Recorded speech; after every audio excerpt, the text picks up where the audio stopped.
함께 묵상할 주일 기도의 말씀은 빌립보서 4장 6절에서 13절까지의 말씀입니다. 신약성경 322쪽입니다. 제가 읽어드리겠습니다. 아무것도 염려하지 말고 다만 모든 일에 기도와 간구로 너희 구할 것을 감사함으로 하나님께 아뢰라. 그리하면 모든 지각에 뛰어난 하나님의 평강이 그리스도 예수 안에서 너희 마음과 생각을 지키시리라. 끝으로 형제들아, 무엇에든지 참되며 무엇에든지 경건하며 무엇에든지 옳으며 무엇에든지 정결하며 무엇에든지 사랑받을 만하며 무엇에든지 칭찬받을 만하며 무슨 덕이 있든지 무슨 기림이 있든지 이것들을 생각하라. 너희는 내게 배우고 받고 듣고 본 바를 행하라. 그리하면 평강의 하나님이 너희와 함께 계시리라. 내가 주 안에서 크게 기뻐함은 너희가 나를 생각하던 것이 이제 다시 싹이 나니니 너희가 또한 이를 위하여 생각은 하였으나 기회가 없었느니라. 내가 궁핍함으로 말하는 것이 아니니라. 어떠한 형편에든지 나는 자족하기를 배웠노니 나는 비천에 처할 줄도 알고 풍부에 처할 줄도 알아. 모든 일 곧 배부름과 배고픔과 풍부와 궁핍에도 처할 줄 아는 일체의 비결을 배웠노라. 내게 능력 주시는 자 안에서 내가 모든 것을 할 수 있느니라. 아멘. 네, 오늘 본문은 제가 한번 묵상한 적이 있는 말씀입니다. 근데 보통 이제 전반부에 있는 부분들로 많이 우리가 생각하게 되는데 오늘 좀 전체적으로 우리가 감사에 대한 은혜가 어떤 것인지 한번 깨닫는 귀한 시간이 되었으면 좋겠습니다. 간혹 사람들에 대해서 우리가 생각할 때 사람들이 이 세상에 있는 물질 세계만, 눈에 보이는 가시적인 세계만 좋아한다고 생각을 할 수가 있습니다. 그런데 사람은요, 초월에 대한 욕망을 하나님이 우리에게 허락해 주셨습니다. 우리가 바다를 보면은 마음이 넓어지고 즐겁잖아요. 그리고 거기서 힐링하거나 거기서 무언가 깨닫기를 원하는 부분이 우리 사람에게 있습니다. 우리가 산에 올라가면 산꼭대기에서 이렇게 아파트들, 건물들을 보고 또 자연들을 보면서 내가 너무 작구나. 어떻게든 뭐 벌고 살겠다고 아둥바둥 되면서 수고하고 있는데 너무 내가 그렇게 인생을 사는 것은 아닌가. 너무 인생에 여유가 없이 사는 것은 아닌가 하고 이렇게 성찰하고 생각할 때가 있죠. 그리고 그럴 때 내 마음이 편안해지고 내 마음의 삶의 방법을 다시 한번 생각해 보게 되는 때가 있죠. 그래서 사람이 굉장히 물질적이고 쾌락적인 것에만 초점을 맞추는 것 같지만요. 동시에 무언가 느끼고 돌이키고 깊이 좀 깨닫고 그런 감성적인 은혜들을 우리 안에 추구하는 마음이 있다는 것이죠. 그래서 사도행전 17장 27절에 보면요. 이런 말씀이 있습니다. 인류의 모든 족속을 한 혈통으로 만드사 온 땅에 살게 하시고 그들의 연대를 정하시며 거주의 경계를 한정하셨으니 이는 사람으로 혹 하나님을 더듬어 찾아 발견하게 하려 하심이로되 그는 우리 각 사람에게서 멀리 계시지 아니하도다. 하나님께서 각 사람에게 연대를 정하시고 세대를 정하시고 이 땅에 우리를 보내주셨다는 거예요. 그런데 그렇게 살면서 사람이 더듬어서 하나님을 찾아 발견하게 하나님이 인간을 창조하셨다는 거예요. 그리고 그 하나님이 우리와 멀리 계시지 아니하도다. 그래서 우리가 자꾸만 세상적인 것만 추구하는 것 같은데 거기서 실증을 느끼고 힘이 들고 고난이 오면요. 자연계를 통해서 또 우리 삶의 여러 가지 상황과 환경을 통해서 좀 더 내면의 부분 그리고 내면의 평강과 기쁨 이런 것들을 더듬어서 자꾸만 찾아가게끔 하나님이 좀 더 초월적인 것들을 찾아가게끔 하나님이 사람을 창조하셨다는 거예요. 이게 인생이 이렇게 살면 안 되는데 하면서 자꾸만 돌이키면서 영적인 것에 관심을 가지게끔 하나님이 창조하셨다는 거예요. 그리고 마음 평강이 더 중요하다는 것을 생각하면서 고민하면서 살게끔 하나님이 사람을 창조하셨다는 거예요. 그래서 전도서 3장 11절에도 이런 말씀이 있습니다. 하나님 모든 것을 지으시되 때를 따라 아름답게 하셨고 또 사람들에게는 영원을 사모하는 마음을 주셨느니라. 그러나 하나님이 하시는 일에 시종을 사람이 측량할 수 없게 하셨도다. 사람이 미래가 어떻게 될지는 측량할 수가 없어요. 예측할 수가 없어요.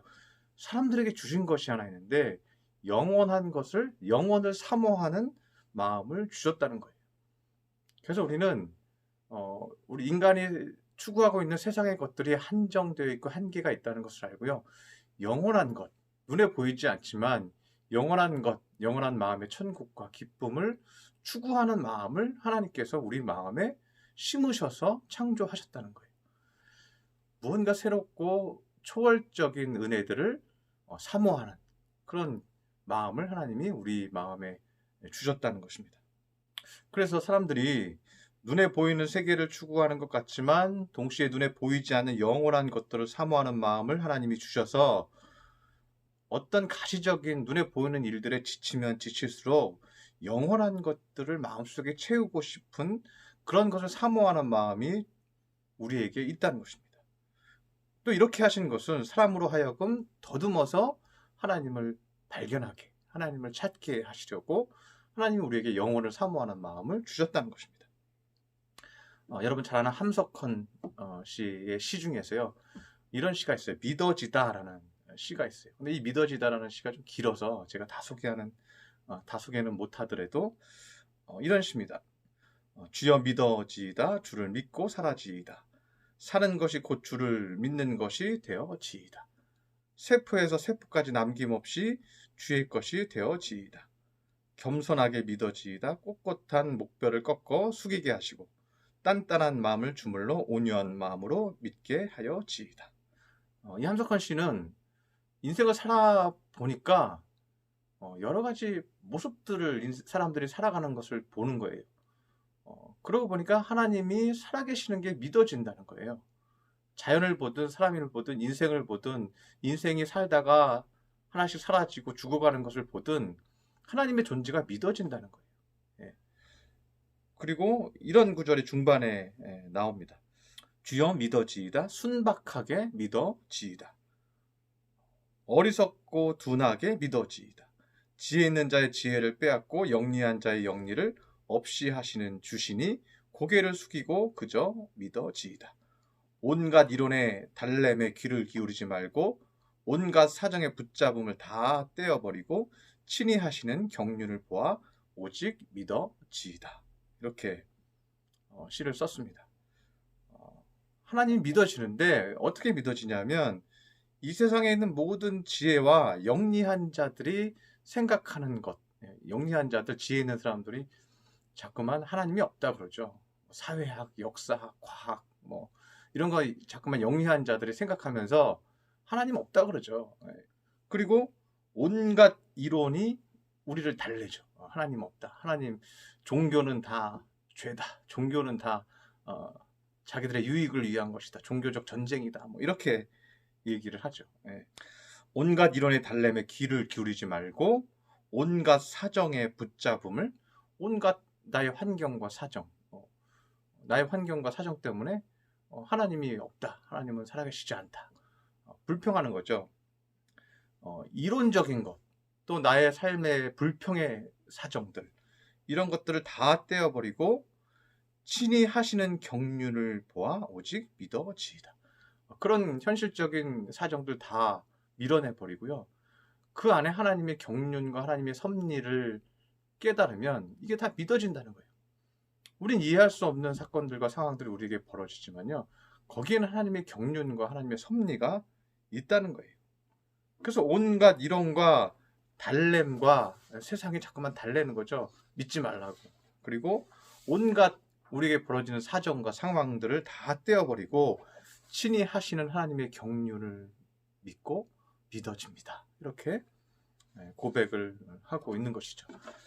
그래서 이 함석헌 씨는 어떠한 환경에서도 믿어지고 있는 자신의 영적 환경에 대해서 하나님께 감사를 드리고 있습니다. 우리도 이렇게 되기를 축원합니다.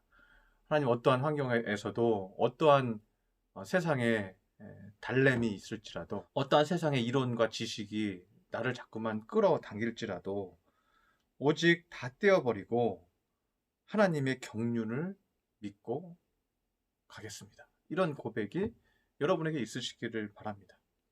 오늘 보면 빌립보서 4장 11절에 보면 바울 사도는 이렇게 얘기합니다. 어떠한 형편이든지 내가 자족하기를 배웠나니. 자신에게 처한 어떤 상황과 환경, 오늘 함석헌 씨가 얘기한 그 사정의 달램. 사정의 달램은 뭐예요?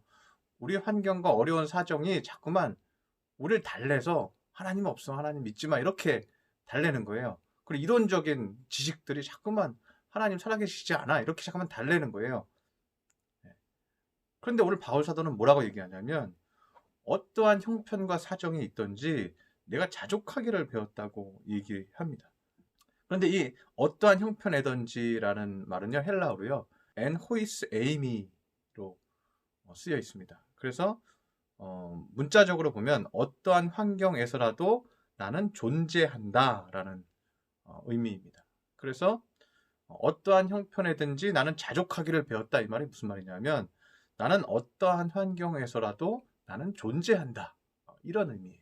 이 말은 무슨 말이냐면 어떠한 어려운 환경과 사정과 또 주변의 끊임없이 이론들과 많은 생각들과 사상들이 나를 자꾸만 믿지 않도록 꼬일지라도 나는 어떠한 환경에서라도 나는 존재한다. 이 말은 하나님 앞에 신앙인으로서 계속 존재한다는 거예요. 내 믿음이 흔들리지 않는다는 거예요. 나의 나됨과 주를 향한 거룩한 믿음이 멈추어지지 않는다는 거예요. 나는 계속해서 하나님의 자녀로서 하나님의 백성으로서 계속 존재한다는 거예요. 어떠한 환경이 있든지 어떠한 어려움이 있든지 나 자신을 잃어버리지 않는 거예요. 이것이 어떠한 형편이든지 자족하기를 배웠다는 바울 사도의 의미라는 거예요. 그러면 어떻게 이렇게 유지할 수가 있었을까? 바울 사도는 이렇게 얘기합니다. 예수 그리스도로 말미암아 은혜와 평강이 내 안에 머물러 있기 때문에 그렇다. 바울 사도의 마음 가운데요, 사정이 어떻든 누가 어떤 이론을 얘기하든 어떤 환경을 얘기하든 나의 존재를 잃어버리지, 나의 신앙적 존재를 잃어버리지 않는 이유는 하나님의 은혜와 평강이 나를 지키고 있다는 거예요. 하나님의 은혜와 평강 가운데 머물고 있는 사람이기 때문에 절대로 환경과 사정이 나를 불신앙으로 만들지 못한다는 거예요. 제가 지난주에 예수님이 우리에게 주신 멍에에 대해서 말씀을 드렸죠. 예수님은 자신의 멍에에 대해서 배우라고 말씀해 주셨습니다. 그 멍에가 무엇입니까? 이 멍에는 수레와 연결하는 연결고리라고 말했습니다. 그런데 하나님께서 그 수레에다가 실어주는 것을 가지고 가는 게 소의 임무고 멍에는 무엇을 실어줘도 불평하지 않는 거예요. 그 멍에는 짐을 운반하는 방식이 멍에예요. 네. 거기서 배우라고 예수님은 우리에게 말씀해 주셨죠. 오늘 바울 사도는 자신에게 배우고 듣고 본 바를 행하라고 말씀하고 있습니다. 오늘 바울 사도도 내가 행한 것을 보고 너희들도 배워라. 예수님이 자신의 멍에를 보고 배우라고 얘기한 것처럼 바울이 9절에 보면 너희는 내게 배우고 받고 듣고 본 바를 행하라. 그렇게 얘기합니다. 내가 어떻게 모든 것에 어려운 환경과 사정에서도 내 자신이 존재할 수 있는 내 신앙의 존재적 가치를 잃어버리지 않는 가장 큰 이유가 무엇인지 너희들이 배워라.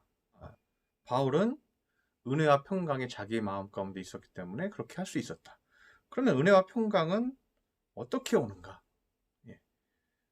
오늘 본문에 자족이라고 표현된 단어는요, 헬라어로 아우타르케스라는 단어입니다. 이 아우타르케스는요, 성경 전체에서 오늘 본문에서만 딱 한 번 쓰였어요. 근데 이 아우타르케스라는 용어는요, 당시 이제 스토아 철학자들이 쓰던 용어예요. 이 용어의 의미는 윤리적인 용어예요. 내 인생에 바꿀 수 없을 만한 어려운 일들과 사정과 환경이 생겼을 때 그것을 숙명적으로 받아들여서 그 가운데 만족하기를 애쓰는 거예요. 이게 스토아 철학가들이 생각하는 거예요. 나에게 숙명적으로 내가 변화시킬 수 없는 어떤 일들이 나에게 벌어졌을 때 이것이 그냥 하나님의 뜻이다 하고 숙명적으로 받아들이고 그것을 그냥 만족하고 사는 거예요. 이 스토아 철학가들이 얘기했던 아우타르케스라는 만족이에요. 자족이에요. 그런데 오늘 바울 사도가 얘기하고 있는 자족은 좀 다른 것입니다. 바울이 얘기하는 자족은요, 평강의 하나님이 내게 넘쳐서 그 평강이 나의 사정과 환경을 자족하는 거예요. 어떠한 환경에서도 불평할 수 없을 만큼 평강이 채워져서 이게 운명으로 숙명으로 받아들여서 그냥 이게 내 운명인가 봐. 그냥 만족하자. 이렇게 자족하는 게 아니에요. 바울이 얘기하는 건요. 하나님의 평강과 기쁨과 은혜가 내 안에 가득해서요. 나의 불만스러운 사정과 환경이요. 그냥 다 감사가 생기고 기쁨이 생기는 것을 의미하고 있는 것입니다. 그래서 바울 사도는 13절에 이렇게 얘기합니다. 내게 능력 주시는 자 안에서 내가 모든 것을 할 수 있느니라. 우리의 사정과 환경과 세상의 이론적 지식들이 계속해서 저희를 이렇게 끌어당길 때 나의 존재가치, 신앙적 존재가치를 잃어버리지 않는 가장 큰 이유는 주님께서 내게 능력을 주신다는 거예요. 그래서 내가 그 모든 사정에서도 오직 여호와를 기뻐하며 내 존재 가치를 잃어버리지 않는 그런 사람이 된다는 거예요. 이것이 과연 가능한가? 우리는 고민할 수 있죠. 과연 정말 모든 것에서 우리가 그렇게 할 수 있는가? 오늘 본문의 8절, 9절을 보면요. 이렇게 얘기합니다. 끝으로 형제들아 무엇에든지 참되며 무엇에든지 경건하며 무엇에든지 오르며 무엇에든지 정결하며 무엇에든지 사랑받을 만하며 무엇에든지 칭찬받을 만하며 무슨 덕이 있든지 무슨 기림이 있든지 이것들을 생각하라. 제가 한번 이 구절에 대해서 한번 말씀을 전한 적이 있습니다. 이 구절을 읽으면 읽을수록요. 이것은 가능한 구절이 아니에요. 갈수록 구절들이 불가능한 구절들이에요. 무엇에든지 참된 것도 쉽지 않죠. 무엇에든지 우리의 삶이 다 경건하기가 쉽습니까? 무엇에든지 오르며 이건 더 힘들죠. 무엇에든지 정결하며 무엇에든지 정결하기가 쉽습니까? 무엇에든지 사랑받을 만하고 무엇에든지 칭찬받을 만하고 갈수록 태산이죠. 이럴 수가 있습니까? 이렇게 하기는 매우 어려운 것입니다. 그런데 바울 사도는 13절에서 능력 주시는 자 안에서 모든 것을 할 수 있다고 말씀하고 있다는 것입니다. 사람이 이렇게 될 수 있는 건가? 바울은 오늘 본문에서요. 그렇게 될 수 있는 비결에 대해서 말씀하고 있습니다. 그 구절이 우리가 너무나도 잘 아는 외우고 있는 구절이에요. 아무것도 염려하지 말고 4장 6절 아무것도 염려하지 말고 다만 모든 일에 기도와 간구로 너희 구할 것을 감사함으로 하나님께 아뢰라. 그리하면 모든 지각에 뛰어난 하나님의 평강이 그리스도 예수 안에서 너희 마음과 생각을 지키시리라. 아무것도 염려하지 말고 우리 이해했죠. 모든 일에 기도와 간구를 하되 이것도 이해를 했죠. 가장 중요한 건 뭐냐면 구할 것을 감사함으로 하나님께 아뢰라는 거예요. 이 문장에서 가장 강조하는 것이 무엇입니까? 물론 간구하는 것, 기도하라 이 말이죠. 또 염려하지 말아라. 이것도 우리가 잘 아는 말씀이죠. 그런데 바울이 가장 강조하려고 하는 오늘 본문의 말씀은요. 감사함으로예요. 간구를 하되 감사함으로 하라는 거예요. 모든 일에 감사함으로 하라. 내가 기도하려는 모든 것을 감사하는 마음으로 해라 이 말입니다. 하나님 앞에 무언가 기도하고 청하고 주시옵소서 하고 간구할 때 감사함으로 기도해라.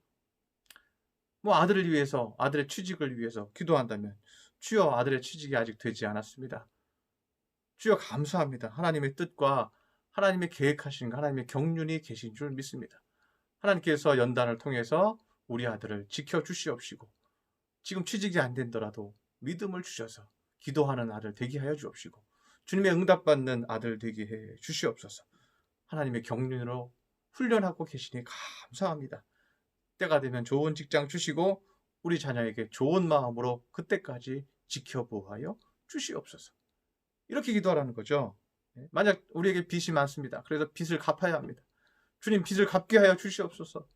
내가 지으려고 진 빚도 아닌데 이렇게 억울하게 빚을 졌습니다. 하나님 주셔야 됩니다. 이렇게 기도하는 게 아니라 주님 저에게 빚도 주셔서 내가 겸손하게 살게 하시고 내가 허랑방탕하게 살지 않게 하시고 그 빚이 나에게 육체의 가시가 되어서 매일 겸손하게 하시니 감사를 드립니다. 때가 되면 모두 갚을 날이 있을 줄 믿습니다. 그것조차도 하나님 앞에 감사로 기도하는 거죠. 몸이 아프면 몸이 아프게 하시니 감사합니다. 몸이 아파서 생각할 시간을 주시니 감사합니다. 건강해지면 더 은혜롭게 살게 하여 주시옵소서. 어떤 분은 운전하다가 이렇게 딱지를 뗄 때가 있습니다. 그러면 또 운전하면서 감사합니다. 하나님 미리 이 금액을 내게 하셔서 겸손하게 운전하게 하시고 저를 살려주려고 하시니 감사합니다. 그래서 모든 기도에도 감사하는 거예요. 죽는 순간에도 감사하는 거죠. 주님 이제 평안히 하늘나라에 가게 하시니 감사합니다. 내 인생 이렇게 살다가 가지만 하나님 그때마다 나를 도와주셨고 그때마다 힘들 때마다 내 마음 붙들어 주셨으니 지금까지 살았습니다. 주여 감사합니다. 모든 일에 감사하라는 거예요. 그리하면 평강의 하나님이 너의 마음과 생각을 지켜줄 것이다. 이게 능력이죠. 우리가 어떤 상황과 환경이든지 감사하면 평강의 하나님이 내 안에 들어오셔서 나를 말할 수 없는 은혜로 채워주시는 거예요. 그래서 그 자족이 뭐라 그랬어요? 자족은 어떠한 형편이든지 나는 존재한다라는 뜻이라고 했잖아요. 어떠한 환경에서든지 나의 신앙이 존재하는 거예요. 흔들리지 않는 거예요. 우리가 감사로 기도할 때 우리 마음에 평강이 임하고 우리 마음과 생각을 은혜롭게 지켜주신다는 것입니다. 그래서 8절에 있는 우리가 생각해봐도 불가능해 보이는 이것이 열매를 맺는 거예요. 형제들아 무엇에든지 참되며 무엇에든지 경건하며 무엇에든지 옳으며 무엇에든지 정결하며 무엇에든지 사랑받을 만하며 이 무엇에든지가요 성취가 되는 거예요. 언제 성취가 되는 거예요? 내가 무엇에든지 감사할 때 우리는 참된 사람이 된다는 것입니다. 완벽함이 어디에 있습니까? 완벽함은요 단순히 성령 충만함에 있지 않아요. 완벽함은요 감사에 있다는 거예요. 내가 감사할 때 내 마음에 평강이 넘치고 내가 감사할 때 모든 일에 참된 사람이 되고 모든 일에 칭찬이 있습니다. 우리가 잘 아는 요셉이 창세기 45장에 보면요 형들을 불러놓고 이런 얘기를 합니다. 창세기 45장 3절에 보면 요셉이 그 형들에게 이르되 나는 요셉이라 내 아버지께서 아직 살아계시나이까 형들이 그 앞에서 놀라서 대답하지 못하더라. 요셉이 형들 앞에서 자기가 이제 애굽의 총리가 아니라 애굽의 총리가 되었는데 자기가 요셉이라는 걸 밝히는 시점이에요. 그리고 4절에 이렇게 얘기합니다. 요셉이 형들에게 이르되 내게로 가까이 오소서. 그들이 가까이 가니 이르되 나는 당신들의 아우 요셉이니 당신들이 애굽에서 판 자라. 당신들이 애굽에 판 그 요셉입니다. 그런데 5절에 이렇게 얘기합니다. 당신들이 나를 이곳에 팔았다고 해서 근심하지 마소서. 한탄하지 마소서. 하나님이 생명을 구원하시려고 나를 당신들보다 먼저 보내셨나이다. 이렇게 얘기하는 거예요. 당신들이 나를 판다고 구덩이에다 빠뜨리고 나를 미워서 나에게 고난 준 것 때문에 한탄하지 마십시오. 그것 때문에 근심하고 괴로워하지 마십시오. 하나님이 그렇게 하신 것입니다. 하나님이 우리 가족과 70명 야곱과 그 형제들과 그 70명의 가족들을 모두 구하시려고 이 기근에서 구하시려고 나를 미리 보내신 것입니다. 그래서 애굽의 총리가 되게 하신 것입니다.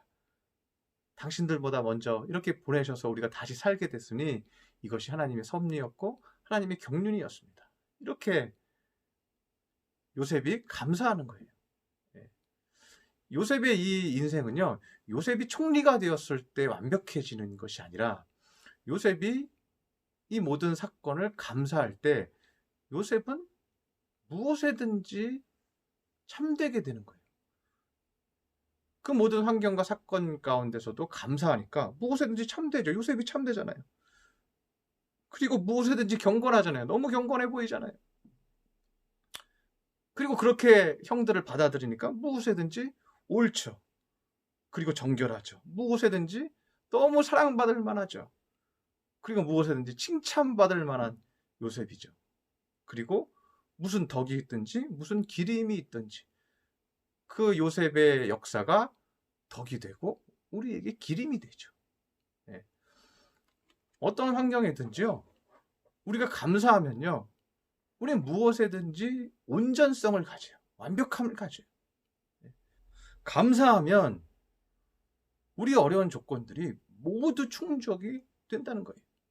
그리고 이 요셉의 감사는 또 형들에게 격려가 되었다는 것입니다. 우리가 어떤 것이든 감사할 수 있다면 그것이 나에게만 온전하게 되는 것이 아니라 내 주변 사람들을 격려하게 되고 주변 사람들을 온전케 하는 능력이 된다는 것입니다. 그래서 그들이 기뻐하면서 고향으로 돌아가서 아버지에게 그 소식을 전하고 아버지와 그 가족들을 모두 데리고 애굽에서 정착을 하면서요. 60에서 100만에 가까운 인구로 민족으로 번성을 했다는 것을 우리가 잘 알고 있습니다. 최근에 우리 코로나 바이러스로 우리 대한민국이 대처를 잘 했다고 전 세계에서 칭찬을 받고 있습니다. 근데 제가 운전하면서 이런 생각들을 좀 했어요. 운전하다 보니까 오토바이들이 막 사이사이로 지나가요. 그리고 여전히 그렇게 운전을 하는 오토바이 운전 기사들을 보면요. 우리나라 사회 질서가 그렇게 잘 돌아가는 나라가 아니었는데, 줄도 그렇게 잘 서는 나라가 아니었고, 그렇게 신사적이고 잘 지키는 나라가 아니었는데, 어떻게 우리나라는 급격하게 이렇게 발전하는 나라가 되었을까? 이 시민 의식이 급하게 상승하는 그런 효과를 발휘했을까? 저는 그것이 이 사회에 대한 격려가 많았다는 것을 발견할 수가 있습니다. 우리가 IMF 때 금모으기 운동을 하면서 힘든 시절을 잘 보냈죠. 그리고 그 힘든 시절을 잘 보낸 것들에 대해서요. 금모으기 운동하면서요. 감사하고 격려하고 우리 민족은 이런 민족입니다. 감사하고 격려하고 또 태안에 기름 유출 사건이 있을 때 사람들이 모여서 그것을 다 닦을 때도 감사하고 기뻐하고 격려하고 대한민국에 대한 이 시민사회의 코로나 바이러스를 잘 절제하고 지키는 이런 모습들에 대한 것도요. 지금 가보면 잘 못 지키는 부분들도 있어요. 그런데 사회에서 계속해서 우리 대한민국이 잘 지킨다고 홍보하고 있고 또 잘 지키도록 영상들이 자꾸만 나오고 있고 또 대한민국은 카메라를 카페에다 놔도 아무도 안 가져간다. 백을 올려놔도 아무도 안 가져가는 이런 나라다 하고 유튜브에도 막 오르고 이런 나라가 어딨냐. 그럼 자꾸만 이것이 칭찬과 격려가만 이렇게 퍼지는 거예요. 그러면서 사람들 그것을 보고 나도 그러지 말아야겠다라는 생각을 하면서 이 격려가 점점 더 번지는 거죠. 그리고 그 격려와 칭찬이 우리의 시민의식을 더욱더 높여준다는 거예요. 그래서 누구와 비교하고 비난하고 공격하는 것보다요. 격려하고 칭찬하는 것에 효과가 10배, 20배, 100배가 있다는 거예요. 연세대학교 박선주 교수님이 이런 얘기를 합니다. I know you can do better. 이런 얘기를 합니다. 나는 안다. 너가 더 잘할 수 있다는 것을 안다. 지금도 잘했는데 참 더 잘할 수 있다는 걸 알아. 그 상대에 숨어있는 능력과 가능성을 인정하고 믿어주는 데서 거기서 그 사람이 발전을 한다는 거예요. 이분이 이 박선주 교수가 조교수 있을 때 수업 강의 평가에서 이 한국 사람이 박사학위 공부를 하니까요. 영어도 부족하죠. 전달력도 부족하죠. 그리고 카리스마도 부족하고 여러 가지가 부족한 거예요. 그런데 한 학생이 와서 그러더라는 거예요. 당신은 유치원 교사보다 이해심이 많고 친절한 교수가 될 수가 있을 것 같아요. 라고 학생의 따뜻한 격려를 이 조교수한테 해준 거예요. 그래서 학생의 따뜻한 그 격려와 감사의 조언이요. 이분을 매우 훌륭한 교수로 바꾸어 버렸다는 거예요. 우리의 모든 감사는 주변 사람들에게 격려가 됩니다. 여러분이 부모에게 감사하든 자녀에게 감사하든 친구에게 감사하든 목회자에게 감사하든 있는 여러분이 공급하는 모든 감사는요. 그 감사를 받는 자에게는 격려가 되고 힘이 되고 그 능력을 배가하는 힘이 돼요. 그래서 감사는 결국은 무엇에든지 참되게 되는 거예요. 나만 참되게 되는 게 아니라 주변 사람들을 격려하고 힘을 실어주기 때문에 그 주변 사람들도 힘과 능력을 가지게 되는 거예요. 많은 사람들이 자꾸만 비교하려고 해요. 비교해서 상대에게 얘기하면요. 그 사람의 능력은 자꾸만 떨어져요. 어떻게 해서든지 감사하고 잘한다고 격려할 때 그 사람이 할 수 있는 일은 10배, 20배, 100배가 되는 것입니다. 내가 경고하고 지적한다고 해서 결코 거기에 발전이 있는 것이 아니라는 거예요. 감사하고 격려해서 모든 것을 온전하게 만드는, 모든 것을 참되게 만드는, 모든 것을 은혜롭게 만드는 그런 거룩한 믿음의 성도들이 되시기를 축원합니다. 기도하겠습니다. 할렐루야. 사랑의 하나님 아버지, 우리 각자의 삶에 불평할 일들이 많이 있습니다. 그것이 사람에게든지, 그것이 직장이든지, 그것이 환경이든지 불평할 것들이 많지만 주님, 불평하면 아무것도 온전해질 수가 없습니다. 불평하면 평강이 우리를 온전케 할 수도 없습니다. 바울 사도가 모든 것에 자족하였습니다. 모든 것에 자신의 신앙의 존재 가치를 잃어버리지 않았습니다. 그것은 모든 것에 감사했기 때문입니다. 주님, 우리가 모든 것에 감사하며 기도하게 하여 주시옵소서. 주님, 모든 것에 자족하며 감사하게 하여 주옵시고, 우리가 많은 사람에게도 감사할 때 그 감사는 그들에게 격려가 됩니다. 그 격려가 그들이 더 온전해질 수 있는 기회를 제공합니다. 주님, 우리가 비교하여 불평하고 불만하는 자 되지 않게 하여 주시옵시고, 나에게 주어진 모든 것을 기뻐하며 감사할 때 그 모든 성장과 발전이 이루어지는 우리 귀한 믿음의 성도들 삼아 주시옵소서. 귀한 말씀 주시니 감사드리며 예수님의 이름으로 기도드렸습니다. 아멘.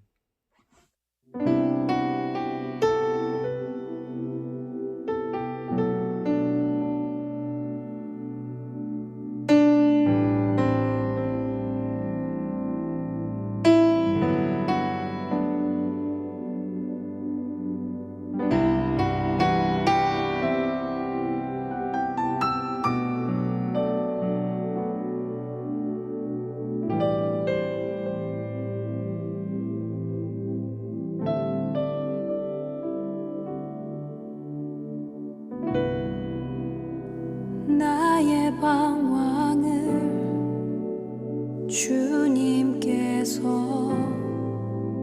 헤아리시고